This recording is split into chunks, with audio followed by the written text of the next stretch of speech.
ഈ ഉ ഇർ എ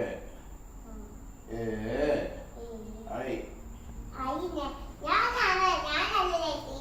പിന്നെ ഞാനല്ലേ പഠിപ്പിക്കുന്നേ ഐ ആവ് ആവോ നീ ടീച്ചറെ എങ്ങനെയാണോ പഠിപ്പിക്കുന്നത് ഓരെ പഠിപ്പിക്കുന്നത് ആ എഴുതാൻ പോലും അറിയത്തില്ല ഇച്ചിരി കഴി